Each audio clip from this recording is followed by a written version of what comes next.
Sir, मेरा एक सवाल और भी है कि जो ये हेपाटाइटिस है, ये किस वजह से ये मतलब कि दिन ब दिन बढ़ती जा रही है। अमूमन जो हमारे सिंध के डिस्ट्रिक्ट जैकोबाद में है, इसमें जो 100 से 1880 या 90% लोग इस मतलब डिजीज में है, मुब्तला है।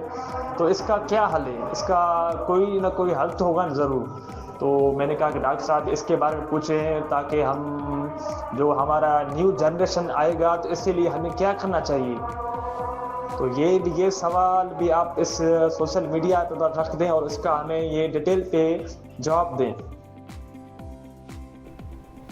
देखिए, जो हेपेटाइटिस बी है उसके ज़ाहिर है सिंध में ये बहुत कॉमन है, और जैकबाबाद में यकीनन आई नो कि बहुत ज़्यादा परसेंटेज है जैकबाबाद में जो है हेपेटाइटिस बी की। देखिए, हेपेटाइटिस बी या हेपेटाइटिस सी, ये दोनों ब्लड कंटेमिनेशन से फैलते हैं। इनका पानी से, गंदे पानी से कोई ताल्लुक नहीं है। तो ब्लड कंटेमिनेशन किस वक्त होती है? यानी एक वो मरीज जिसको ऑलरेडी हेपेटाइटिस बी है, उसका खून किसी दूसरे मरीज के जिसको हेपेटाइटिस बी नहीं है उसके साथ कांटेक्ट में आए, इस तरह ये ट्रांसमिट होता है हेपेटाइटिस बी एक इंसान से दूसरे इंसान में।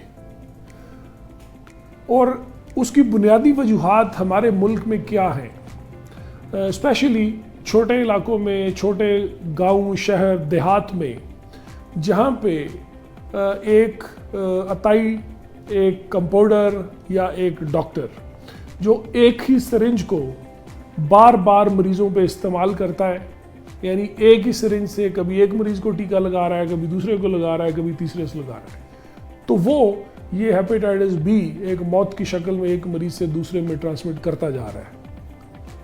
तो सबसे कॉमन वजह तो ये है, ये डर्टी कंटेमिनेटेड सिरिंज इस्तेमाल करना। लेकिन अब जहाँ जहाँ लोगों को अवेयरनेस है, तालीम होती जा रही है, वहाँ पे लोग डॉक्टर को वो सिरिंज इस्तेमाल नहीं करने देते और डिस्पोजेबल सिरिंजेस जो है वो इस्तेमाल की जाती हैं। लेकिन डिस्पोजेबल सिरिंजेस भी कई जगहों पे लोग जो है उनको गर्म पानी में रख के दोबारा इस्तेमाल करना चाहिए, विच इज़ रॉन्ग। अखलाकी तौर पे बहुत गिरी हुई हरकत है, लेकिन बहुत सी प्रैक्टिसेस छोटे शहरों में लोग इस तरह करते हैं।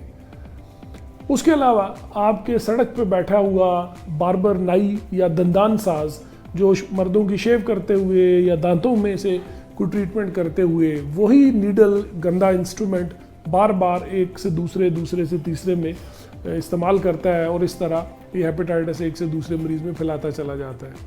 इसी तरह दाइयाँ या गायनेकोलॉजिस्ट छोटे बड़े शहरों में जहाँ जहाँ वो इंस्ट्रूमेंट डर्टी इस्तेमाल करती हैं, इसी तरह अदरवाइज आपका कोई छोटा मोटा ऑपरेशन हुआ है किसी ऐसी जगह पे जिन्होंने अपने सर्जरी के जो आलात हैं उनको सही तरह स्टरलाइज नहीं किया, ये है तरीका जिसके ज़रिए हेपेटाइटिस बी एक इंसान से दूसरे इंसान में फैलता है।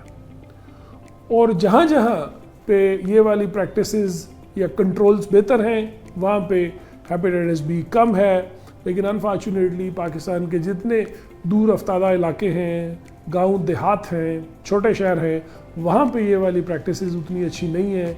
इसी वजह से वहाँ पे हेपेटाइटिस बी का मर्ज भी ज़्यादा है।